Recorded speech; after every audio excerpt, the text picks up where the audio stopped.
coalition here, and as you know, our communities suffer degrees of different maladies, but we all suffer the same things. We all suffer issues of violence, of police misconduct, police abuse, mass incarceration, housing issues, education issues. Some have a few more murders, some have a few more unemployed people, but as it stands, we all suffer from the same thing. So what happens in places like Newark and Trenton, as you well know, is the same thing happening in Chicago and Oakland, California, and good old New York City. Hopefully they'll have my opening so I can ask these people to introduce themselves, and if they do, we'll be back.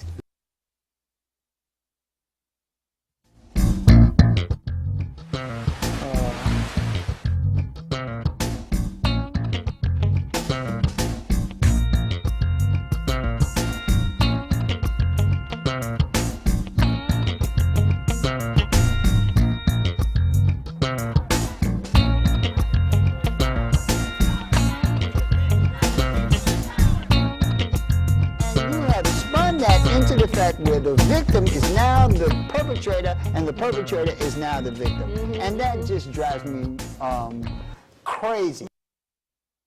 Starting clockwise, brother, introduce yourself. R.K. Green, a.k.a. K-Boogie. Yeah. And you? I'm Sister Natasha. I'm beautiful C. Asia. Yes, you are, but... Brother Sharif from Menhotep. Excellent, excellent.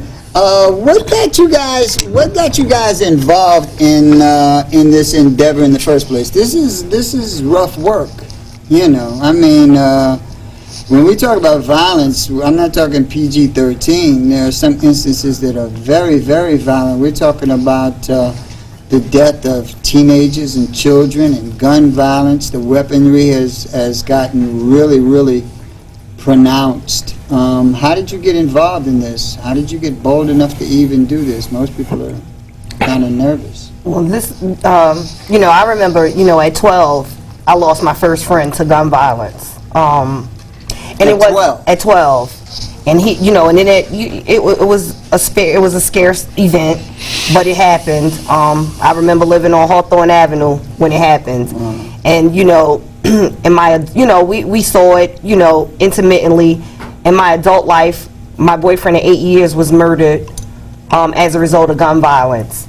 You know, sometimes, you know, it wasn't sufficient enough at that point when I was 12, and I didn't understand how intriguing it was going to become, even when my boyfriend was murdered. But in 2009, my nephew was murdered right in front of a house that he grew up in.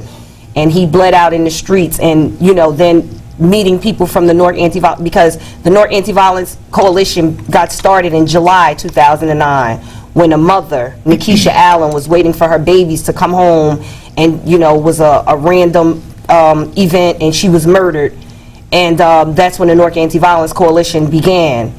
A call was made out, and you know, people came, and it was an ongoing thing, and I, you know, became a member shortly after when my nephew was murdered, because we have to, you know, change a life. You know, we can't change everybody, but if you can change one life, you can change some lives. Now, not only can the victims be very young, but the perpetrators, the people using the weaponry, is becoming younger and younger and younger. Where are they getting all of this stuff? You know, because I know our communities don't have any place where we can manufacture guns. You know, how is it that our communities have so many weapons of you know, self-destruction, mass destruction? I think we got to put things like in a historical context as Africans in America, especially dealing with the young black male. When you look at, you know, different studies that has been done on it, you have Countering the Conspiracy to Destroy Young Black Males by Dr. Jawanza Kanjufu, and many others have been doing study on black violence, and particularly with our youth who are now being more prone to violence. one of our demands, and most important demands, is declaring violence a public health issue, because we look at it as a disease that has done crept into the hearts and minds of our youth, who are now programmed for self-destruction. And we see their behavior from, being more and more violent, more and more destructive, from the music that they listen to, from the video games that are programmed, from Grand Theft Auto and all the different series. So it's a lot of things that are playing and weighing in on the hearts and minds of our youth. And they see the country always torn at war. The history of America has been violent. So our youth growing up years and years of seeing these things. And then we have another side to it, which is self-hatred, which would bring us from slavery to the day, which Africans in America, who has always been, conditioned into self-hatred, where as Africans, us being put in a subhuman or a subculture in America and being considered to be 3/5 of a human, which dehumanizes us, we grow up with that same feeling about ourselves, from dark skin versus the light skin, from male versus female. These things that we see that tears us apart as a people is not being really addressed, is not really being dealt with. So the young black male today, has no avenues, to really to unleash and find out why, he is prone to violence, why, he has these issues of self-hatred. So, it's a whole variation of issues that we're dealing with, and our main approach to it is we say to offset the setup of our youth. Now, the 3/5 of a man edict was not even for you. Let me put it this way: you weren't a man at all. The 3/5 was to give white folks representation so that they can get some money. The court had already said that black people had no rights that white people were bound to respect. So it wasn't that they actually saw you as 3/5. It's just that the designation allowed them to get more representation, which was more money for them. It had nothing to do with you. They didn't even see you as 3/5 of anything. You weren't human at all. But you have specified a lot of things that are very, very accurate. One at a time, how do you deal with some of this stuff? How do you deal with the self-hatred? Forget about the violence. Before we get away from the guns, just the self-hatred, And how is it that the same people who could build the pyramids, who could come up with the essence of mathematics itself, who could be the first civilization to engage in science and medicine? How did we go from that to hating ourselves? What was the and I'll give you the microphone because I can answer that. yeah. Qualified. Okay. Well, no, you obviously have a different perspective, but in a lot of ways, the black woman's perspective is more a harsh reality than the male's, because a lot of times it's the black woman who raises the male almost single-handedly, because her husband's in jail, her husband's dead, he done left, he has his own issues. You are raising, this defiant young. Believe me, I've done it myself. I've been a single parent with black males, and black males can be a handful. But you don't have to pacify our role. I mean, sisters or women know in advance when we could have these children or not. Even before the men. Okay. Even before the men know, we know if we're going to be capable of being single mothers or not. You feel me? Yeah. And a lot of times with women is when considering that the family structure has been so demolished, the standpoint of why she would have a child usually don't have anything to do with proper family planning. I've been there, so it usually affiliates itself with trying to keep the brother. You know what I'm saying? Or everything but trying to procreate a healthy nation. Everything but that. everything but the mindset to say, you know what, a lot of brothers and sisters are dying in the streets. When I birth this child, it will replace that life healthily. We always do it from not always. There are many females, Yeah, I understand not what even you mean. women, I understand what you mean. because that's a rites of passage. You got to earn that right. But there are a lot of females that are having children from a very selfish perspective, from a very psychotic, sociopathic perspective, and I am one of them, along with my sisters, who make women responsible and accountable, because either way, we knew our men were in a particular condition. My father was a Rolling Stone. Our generation is from the fathers of Rolling Stone, so we knew his sons would be rolling too, because that was what Dad taught. So in order for the men to really settle down, you got to be one hell of a woman in this hour. You know what I'm saying? I mean, you have to be remarkable to even capture his attention, because he got so many other things going on to distract it. Hip hop, gang culture, you know, so many different things that keep him preoccupied besides with family planning. And so I say that to say, we knew the condition of our brothers, and therefore that anger that has taken place with women, with females who this applied to. If it don't apply, let it fly. She still proceeded to have children, knowing she was going to be poor, knowing that she wasn't going to have an adequate place to stay, knowing that she wasn't going to have the adequate resources to raise it, other than this false idea of what this brother would have been. And he proven from the door that he wasn't going to be able to do it. In and out of jail, street life, whatever things that has shown that fatherhood was going to be last. Still went ahead and had this child. Never hid his vices. But women have their own motives for having these babies. And now, even in his underdeveloped state at that time, because children don't turn a man around. They usually turn a woman around. Women do.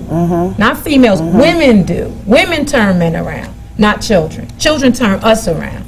So if your motives or intention to have this generation is what it is, this is why you see them acting like bastards out here, because the intention from the mother and the father was never rooted in parenting or to procreate a healthier civilization. And this is the destruction you see today. So this is what you see. These are byproducts of the bastard mentality on into the procreation process, and then you get people like us that rise above that, and we do what we can to teach them what we've experienced and what we learned to create a better concept of procreation. I'd also like to add, because my sister, you know, she worked it out, but I also like to add that, you know, as women having babies, once the baby is born, and, you know, we can't change the situation. You know, we decide what we're going to do. It's our body, it's our choice. Some of us, you know, who wants to remain in a negative situation decides that we're not going to work on ourselves. We're not going to be better parents, because my sister talked about it. You know, we knew what parents we had, and a lot of us didn't have the best, because when you don't know, you don't know. That's right. But we have to make a decision in this day and age to be better than what we had. And if we're not going to do that, then what's the point? So, you know, she spoke about, you know, just having babies out of selfish reasons, but sometimes, you know, and also, you know, we're thinking in this financial gain, when in essence, like, the money is not going to ever keep up with the child. And, you know, for, you know, because it's a whole big issue over child support and all this, that, and the third. I don't even talk about child support in a monetary manner. Child support is do what I do. Homework, PTA, baseball games, volleyball games. These are the things, you know, because your question had something to do with the self-destruction. And again, it goes back to us being better parents than what we had. Because we lived in one-parent households doesn't mean our children have to. And if, in fact, that's what happens, we have to make it better. We have to have surrogates. And it doesn't have to be a man that we sleep with. We have to pick our good cousin, the one that goes to work every day. We have to pick our good uncle, the one that we know doesn't have a history of being touchy-touchy. We have to be mindful that these are things that still plague us today, and one thing that's first and foremost in our mind, once motherhood, fatherhood sets in, is that I'm determined today to be better than what mine was for me. Period, point blank. Please. I want to add on as well, you raised a very, very important question. Yes. How did we fall from pyramid builders to, we say, project dwellers? You know, which is a very historical question in terms of our history. We say when a knowledge of self, the better yourself. When you know better, you will do better. Of all our studies, history is best qualified to reward our research. So if we know what happened yesterday, we can intelligently discuss today. When we were brought to America as Africans, we were robbed of our names, robbed of our language, our history, our culture, and our God. Stripped of our mores, our folk ways, the customs, traditions, everything else about being an African people has been stripped to us from this very day. No other people have suffered a degree as black people in America. You know, those are the facts. Any other people, you know what I mean, who you speak of the Jewish Holocaust. They come out, they can speak their languages. Us as African Americans, we cannot even speak the languages that we once upon a time spoke in Africa. So all these things are leading contributors, factors to us to why we can't be the people who we are. When you spoke of the great pyramids and you spoke of the great doctors, us being the first mathematicians, us being the first doctors, if you ask the average child in the public school system today, who is Imhotep? They wouldn't be able to tell you who Imhotep was. Who is the Honorable Marcus Mosiah Garvey? Who is Queen Ta, Queen Ya, Santiwa? Our great African kings and queens from antiquity, they couldn't tell you. Or even Madam C.J. Walker, in terms of entrepreneurial skills and being the first female self-made millionaire, which it would seem like even white women would want that information out, but I mean, you know. They don't want that. So the history of our people is very important. So that's why one of our demands, which is our fourth demand, is dealing with Amistad. Amistad in New Jersey is a law that says the New Jersey public school system to teach African American children their history and herstory and all the curriculums, not just, you know, doing History Month, Black History Month, but in all the curriculums. So if we're dealing with medicine, they should know about Dr. Charles Richard Drew, who did the first blood plasma. Now, I mean, they should know about Imhotep, and who predated Hippocrates by thousands of years. That the Hippocratical oath of Hippocrates gives homage to Imhotep, who was the first recorded physician on the planet, who was a multi-genius who built the pyramids. But if our children don't have this information and knowledge, we say when you don't know better, you can't do better. So if you know better, you can do better. And we say acknowledge yourself, the better yourself. So one of the things we strive to do at the rallies that we do is to bring information and inspiration to our people. If you guys have another handheld and another mic stand, you can sneak it to me. I'm going to pass this mic around as much as I can, but and I'm getting stuff I'm supposed to read while I'm talking. No, I'm supposed to read that. You're not supposed to read that. You're supposed to be surprised at my brilliance.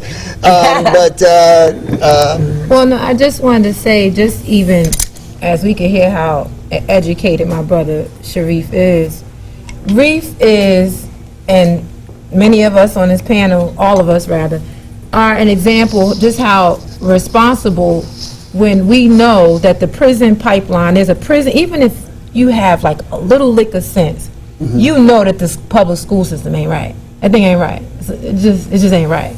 There's a little bit about it that lets you know that something ain't right. And especially as a mother, we're instinctual and we're intuitive.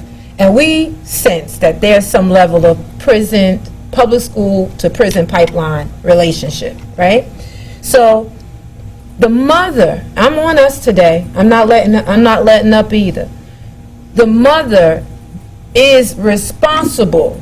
What Reef just said, when you know that school system don't give it, we are the primary teachers of this child. The problem is that because the mothers or fathers believe that because they go to work, it's my school's responsibility to educate my child because my taxes or whatever pay for it. No, they're sheep holders. That's what they are. They're caretakers for the time you have to go work to make the economy work. It all works together. But the actual information in terms of self-awareness, like Italians, they get a little bit of Christopher Columbus, even though he's Spanish and all that, whatever. We didn't learn too much about them in school either. But them parents make sure, the grandparents make sure. When you want to take a look at cultural pride, look at Irish and Italian pride, for example, or Jewish pride, for example. Them people at home make sure that those children know, and they have ceremonies, in fact, that surround itself around the implementation of that information to the child. So these women choose to be comforted by consumerism, by, you know what I'm saying, the women, the sisters are so and feel like they just have to be prone to what's cute, what's fly, what's out there, instead of being prone to the knowledge. They know all the designers, but they don't know all the historians. They'll tell you every designer that designed a bag, but can't tell you any metaphysicians who have produced answers for our community or holistic healing. None. No history figures, but they can give you fashion figures. That's their fault. And so their children are dying. You understand what I'm saying? There is some degree in this equation of violence. There's no we. Because I know my brother will not teach his daughters nothing. Them girls are on point or on cue. They mama on point and on cue. So it is a preference to want to educate your children. There's part that is systematic, and then there's part that's individual accountability and responsibility in terms of our community. Straight up.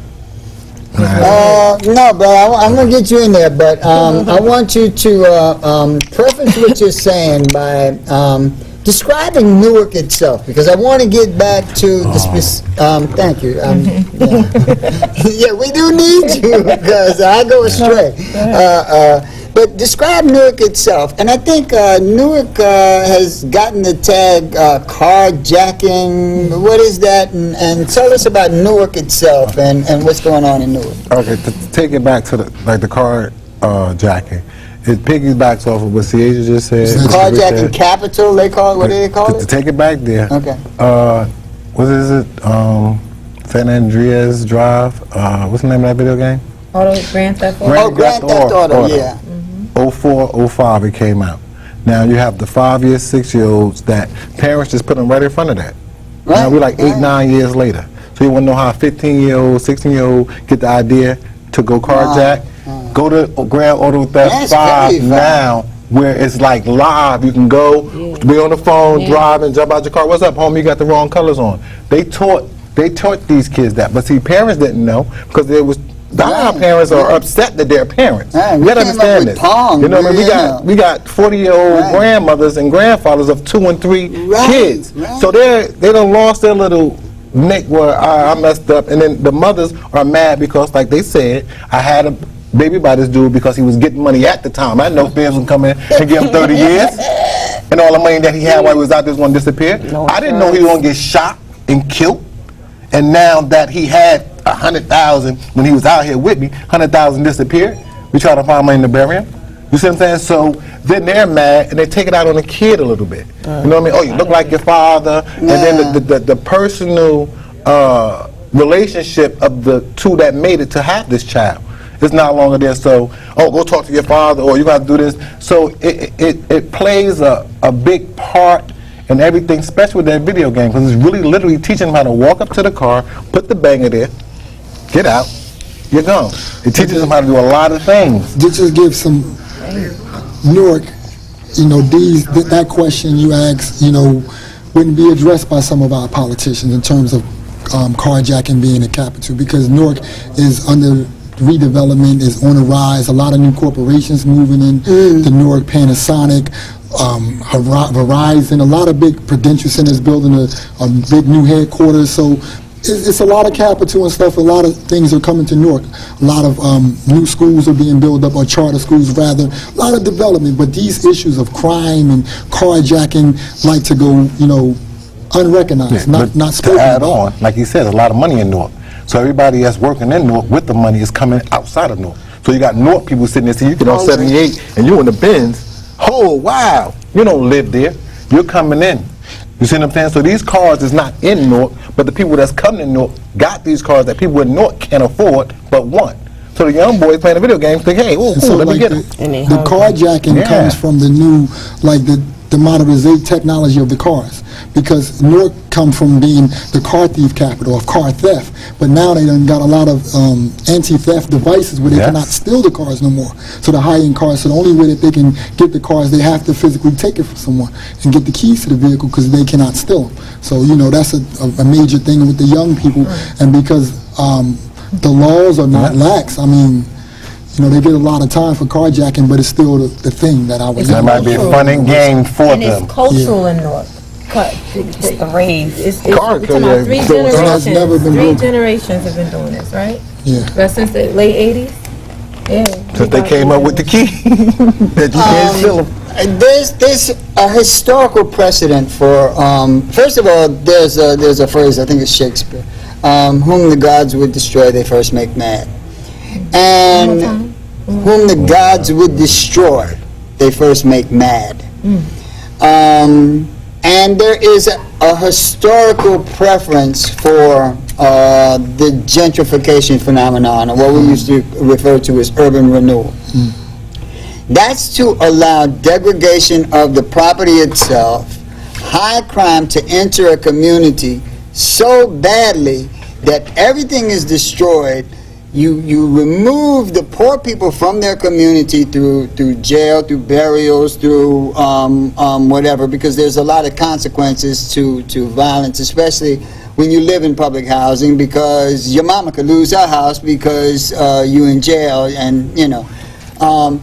And after they have thoroughly destroyed a community, they then come in with huge sums of capital and completely turn the community around. So it's not coincidental, it's not circumstantial that a community and you can almost track it. As a matter of fact, if you are an investor, the best time to invest in a community is when it is totally destroyed. Right now, your money is gold in Detroit, because sooner or later that money is going to pop like sugar. It's happening now. And it has been a specific technique.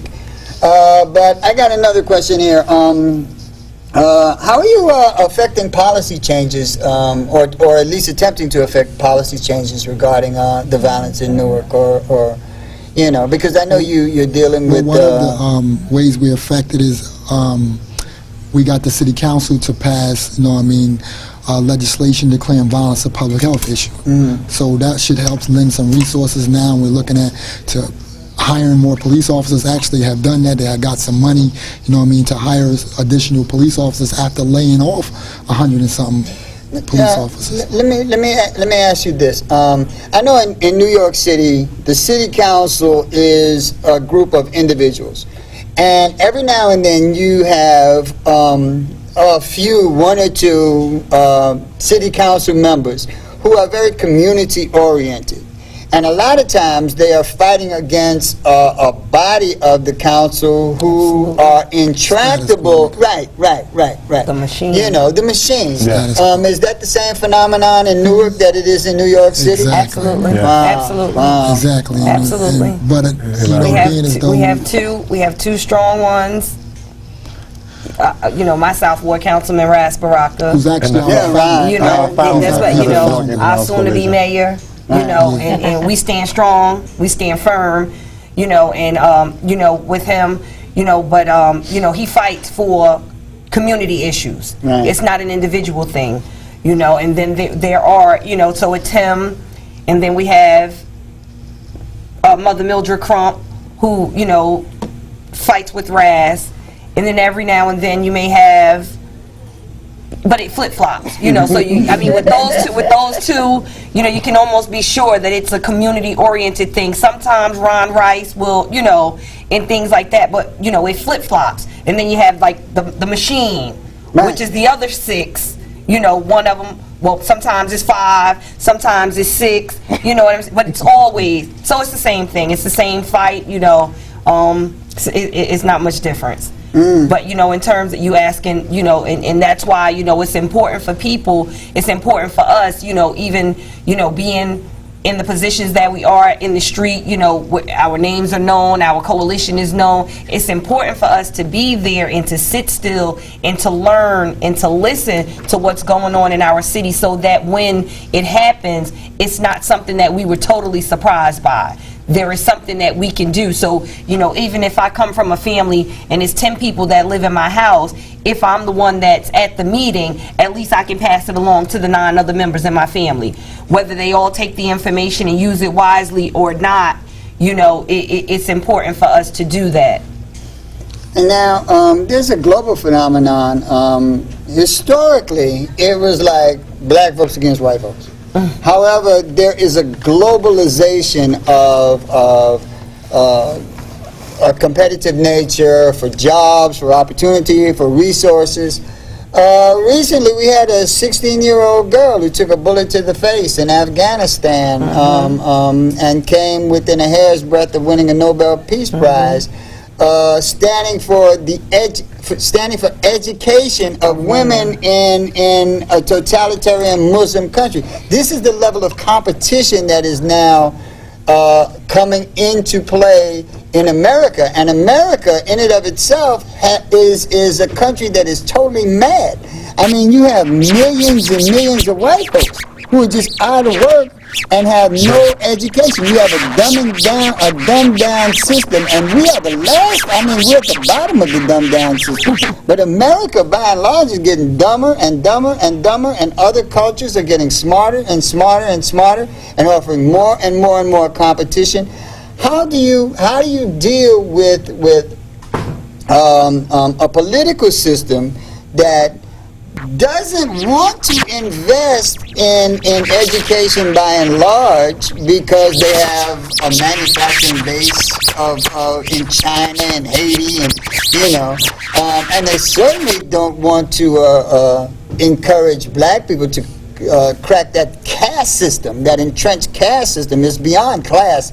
I mean, when a group of people stay at a certain level forever, that's not class. That's a caste system. Yeah. If it was class, same amount of black people as white people would have, the same percentage of black people would be have the same sort of economic background as everybody else. This is a caste system. How do you, especially when your politicians don't seem like they, I'm going to be honest, the only survival of black people in America is to do for self. If we don't learn how to educate our people, rather if they become politically educated, like Malcolm said, politically mature, learning how to elect candidates, and to run candidates, we want to continue, to be at the bottom.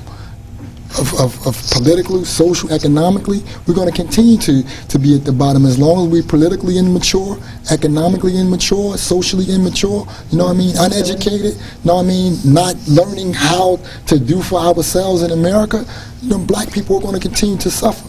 We have to learn how to do something for ourselves, like the Honorable Elijah Muhammad was trying to teach black men in this country.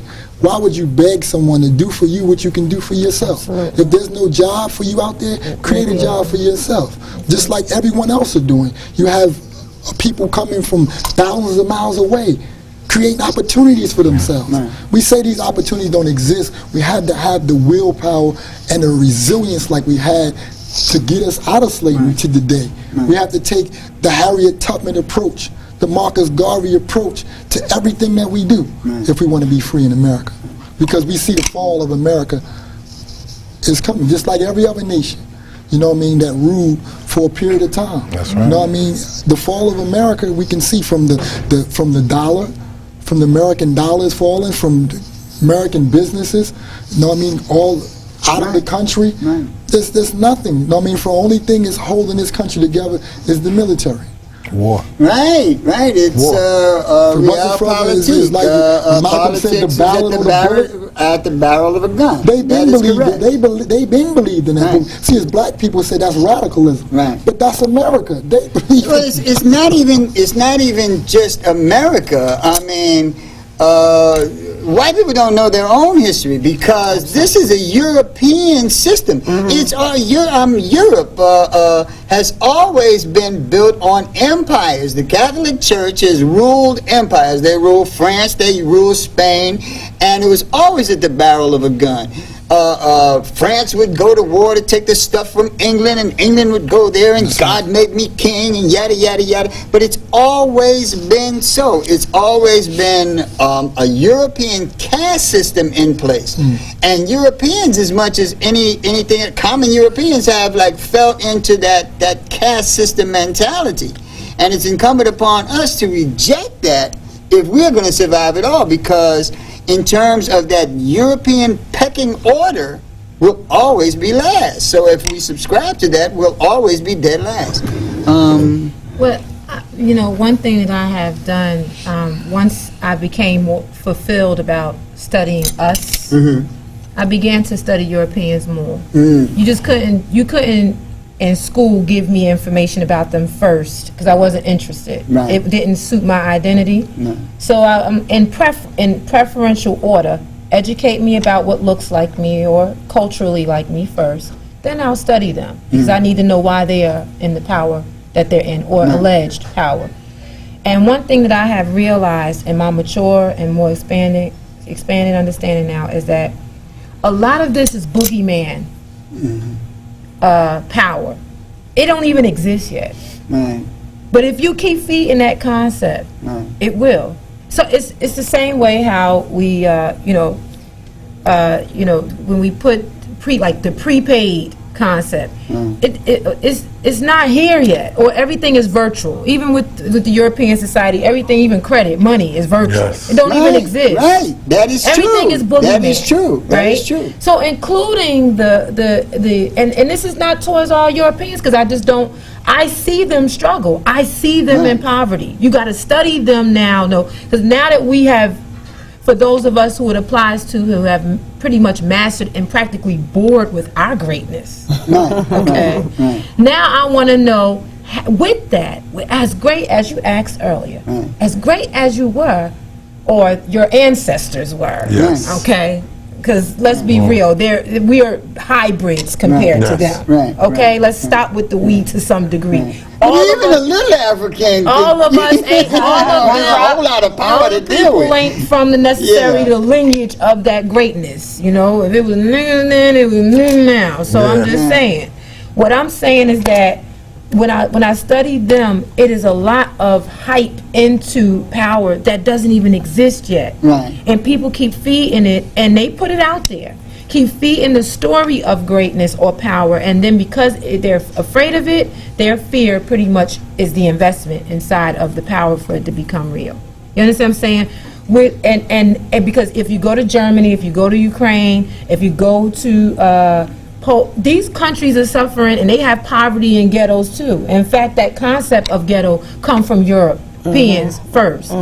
Irish can't stand the British because of how England treated them. You understand what I'm saying? This is not something that just started just with us being the pawns of slavery, anything like that. This goes even in their history. And we are too old, too ancient, too universal to be making their 2,000-year history our you know what I'm saying, our reason to Our be blueprint, oppressed. right. Yeah, Our are you blueprint. serious? My ancestors is millions of years old. How do I let European concepts for 2,000 years be the mother and father of my greatness? As always, I get involved and I neglect the callers, and I think we Oh, have a yeah, couple of callers who want to pick the brains of my guests. So if you have the call, you can put it through the speaker. I hear something coming. And caller, if you hear me, I hear you. Hello. You're on. Hey. Hotel. Hotel. All the powerful people on the panel. I want to say it's a blessing just to hear you guys speak. You guys are radical, full of power, and great consciousness and wisdom. You know, I really appreciate this because a lot of things, you know, we forget. And when you break down the women, you know, our black sisters and also the black females, it totally puts a broad focus on everything. And sister, you're powerful. I really, all you guys up there, you know, I'm a student in the game. I'm trying to learn. I don't know what it's like to live in Newark, but I know it's, you know, I heard the stories and things like that. And, you know, my heart always goes out for, when I think of Jersey, I only think of Assata Shakur, you know, and a few other people. And of course, you guys. But my question to you guys, what is, with all the sorrow in our community, you know, with all the sorrow in our community, and all the lack of unconsciousness, I know there's pretty much no way out. No, I wouldn't say that. We're looking for ways out, so I don't want to. I don't want to tell people there's no way out. We just There's no way out. The only way out is through mod. That's the only way out. There's no other way out. You know, and Then there is a way these out. people that you're around right now, they hold the keys. They have secret keys. They talk to the ancestors. They talk to the dead, and that's what I'm talking about. This is what I'm talking about. This is what we need to get back to. We need to connect with our ancestors. All this Democratic, Republican fighting for council people, it's not going to help us. What they're talking about, this is ritual. We need to get back to ritual. And my question is, Okay. what is what are your predictions? What are your predictions for the next 5 years for the Black 5 Conscious years, okay. State? Hotel, reinstate automatically. Oh, thank you, Peace, brother. beloved. Thank you, Thank you. thank you. All four of us get to answer that? You know, somebody but- tell me to shut up. There's another call. So I know, but address it. You know. What do you see in the I'm gonna hear next Reese. 5 years? That's not a lot of time, but 5 years. That's how long That's been a moving. powerful question. Where do we see our people at the next 5 years? I mean, some senses it can look very bleak and very hopeless when we look at in terms of the murders of black people, pandemic all over America, not just in the city of Newark. When we just look to our state or city rather in Chicago, and we look at 800 murders this year, 1,000 murders the next year. You know, it doesn't look bright for our future. But you are very much correct in terms of we need to return back to our original spiritualities and rituals as African people. Straight up, it's like if we don't learn, is the great Dr. John Henry Clark speak of Pan-Africanism or perish. Or perish, right. It's the same concept, meaning that if you don't look at yourself as an African, not only in America, but abroad, you know, we're part of many different organizations. I mean, I have a chance to happen to travel to South Africa and meet our brothers and sisters over there. We have to make those connections of the continent and where we're from. They love us over there. There's more to it than just America. We have to come out of America. We have to travel and see the world, have to meet our people around the world. So it's Pan-Africanism or perish, meaning that you have to embrace the struggles of African people all over the world if we is to be free, like power. Black power. Anyone else want to address that? Tasha, 5 years, where we gonna be at? 5 years, we're going to be on top. You know, because I believe that there's light at the end of the tunnel. You know, the brother, you know, made some good points, but he made Newark sound unlivable. You know, and that's what the media portrays. And although we are plagued by violence, there is life. Yes. We breathe life into other people every day. My mission when I wake up is to breathe life into someone else, because there is life there, and there is a light, you know, and if we continue to, there can be darkness, and if you don't know where the switch is, like it's my job to show you. It's right here, sis. And so in 5 years, I believe that not just our coalition, but the coalition, our brothers, our sisters who believe and who belong, who want to stay and make it, we're going to do that. And you know, because we have to. I don't want to go. I love my city. Nobody's pushing me out. You know what I mean? I think about it in terms of the because I'm trying to figure out if the whole Hurricane Sandy was kind of manufactured and the aftermath and the after effects and things like that. And you keep taking all this money that can go in, you know, because we need some help too in Newark. But you're taking all our money and you're putting it in one place. And so those people are tired on that shaky ground. So they want to live where I live. Because like you said, like when all the destruction and everything else is a part, you know, the urban renewal. But I'm not leaving. And so I know that in 5 years there's life. Like I'm going to be where I am, a little bit better, a little bit wiser, a little bit older, and a whole lot stronger. But there is life in Newark. I don't think he was talking specifically about Newark as much as he was about right. And I'm gonna give you a chance. I just want to say that in coal mining towns, there's a phrase, canary in a coal mine. Canary in the coal mine, back in the old days when, we got a caller, so we'll get to you. I just want to say the term canary in the coal mine, in the old days, when the miners used to go down in the coal mines, you would dig down into the coal mines, dig, and sooner or later there was like this poisonous gas that would come up to let you know what was up. And they didn't have like the technology that we have now. I don't even know if they use it in West Virginia. But they used to send canaries down in the coal mine, and the canary would sing. And when the canary stopped singing, you knew the canary was dead. The canary reached poison, and that would tell them not to keep digging. Every now and then, a canary, a very wily canary, would make it to the other side of that coal mine. And when you talk about light at the tunnel, sometimes you have to like go through it and come through it to prove to people that it can be done. But we gotta call, and I'm gonna let you get back to that. I shouldn't have taken up your time. I got all mystical. But caller, hello? Hi caller. Yeah, Brother Nat, once again, award-winning show, Hotep to the panel. You know, I was listening to the previous caller, and even though in a way I can kind of agree with the hopeless aspect, I'd rather call it more like daunting and whatnot. Right. You know, because regardless of what you may think of Obama and his presidency or whatever the case may be, in a sense, you know, he's basically what every black mother wanted their child to grow up to be. You know what I mean?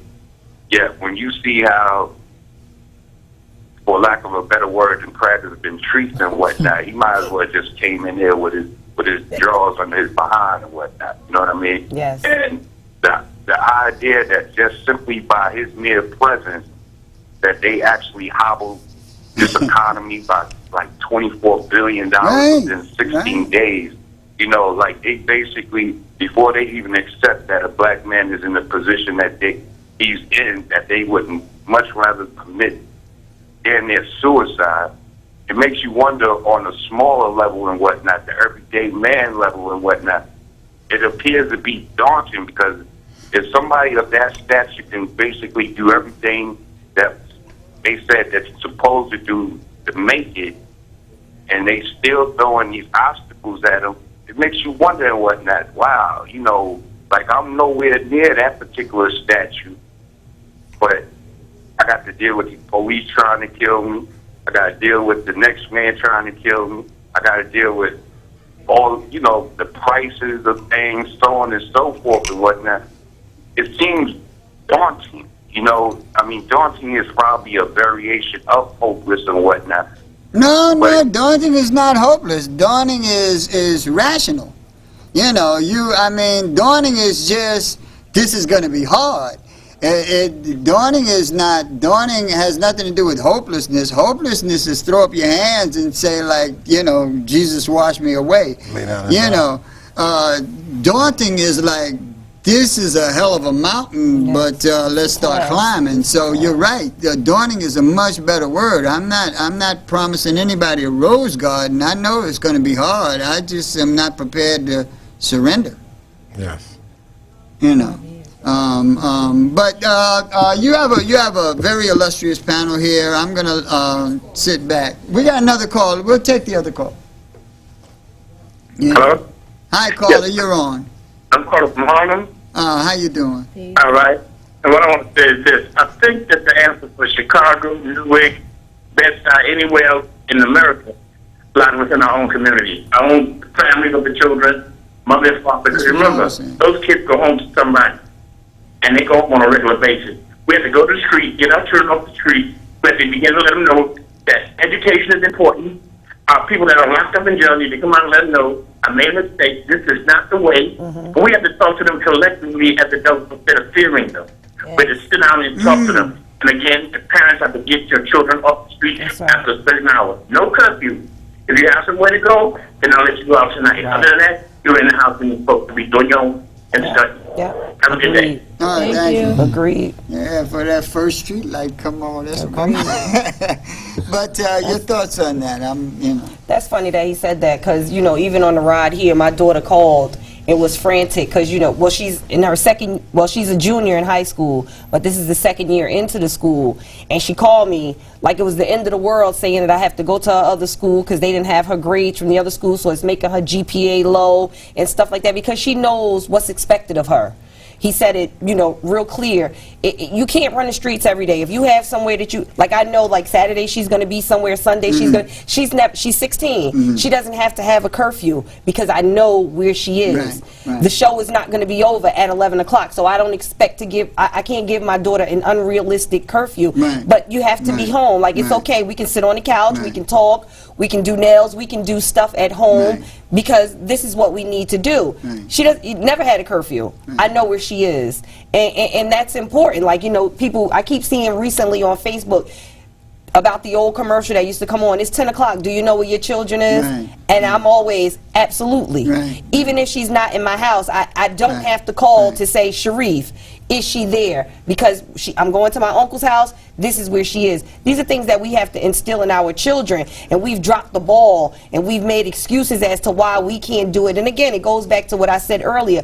Everybody didn't come from the best of everything, but it's up to me to make it better for mine. So I need to be able to be that person, or just please just ask for help, because there's always help, you know, and we can't tell help how to help us. We got 2 more calls. We're running out of time. I want to get those calls in. What you said is so very, very vital. I hope that didn't go over people's heads.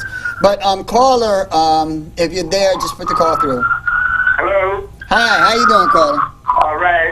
Listen, my name is Lee. I just wanted to call us a quick minute and commend you people for the job you're doing. Thank you. It's really great. I got to tell the ambulance going by. Yeah, the work that you're doing in Newark is actually superb.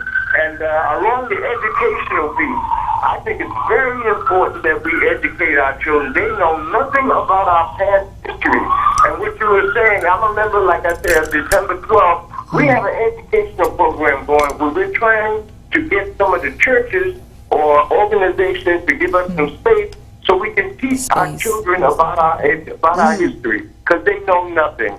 And so I just wanted to commend you all and keep up the good work, and I appreciate the things you're doing. Peace. That was so important. You want to interject? Yeah, in terms of, to like the brother said, and when we stress history, our people, it goes past a lot of our people. We always say that happened in the past. Not understanding the significance that if you don't know your past, you can't understand the future and where you are to go. You have to know where you came from in order to know where you're going. So history is so important and crucial for us to know. If we want our children to do better, they must know better. Yes. And I just want to say that to what Reef is saying, to piggyback on what he's saying, that veggie bag. Good. We say that in the panel. No piggyback, veggie back. On the veggie back, on what Reef was saying. No, seriously, the reason why the people feel like, and I notice a lot of people complain about there not being any leadership. What? Excuse me? I mean, the Newark Anti-Violence Coalition. Let me tell you something. Newark is going through hell right now. But man, is it building character? Is it building character? Absolutely. And we rock. Absolutely. Word is bond. Like, it's hell because we allowed things to go on for a minute. I mean, hustling was an open market. Like, brothers were selling drugs in broad daylight. Standing on the corner sniffing dope. We was feeding our mothers and fathers and our uncles crack. And dope. You think ain't gonna be no penalty for that? Teach. You know what I'm saying? We took on a culture from the West Coast knowing it was killing them over on the other side. We didn't think we was gonna pay for that. Perfection. You feel what I'm saying? So let it be. If not, we ain't leaving right now, at least, because if while everybody in their paradise in Atlanta and PA and all that stuff living it good, we gonna stay here and show y'all from your comfort zones and from a distance. This is what it look like. We gonna put in work in niggas. If it's gonna fall here first.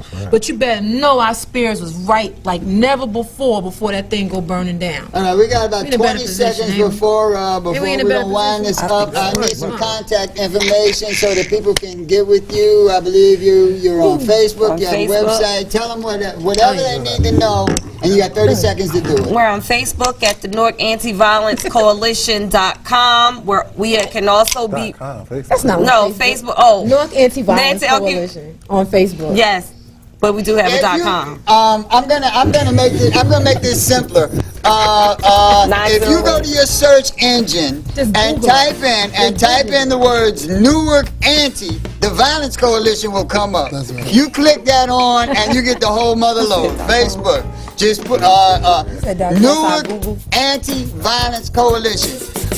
They're running my clothes and music. I want to thank you so much for joining us. I really want to thank my guests. They are extraordinary, and we really appreciate the work you're doing. And Stronger than the storm. we ain't done yet. We over. Stop self-genocide. See you next week. Peace.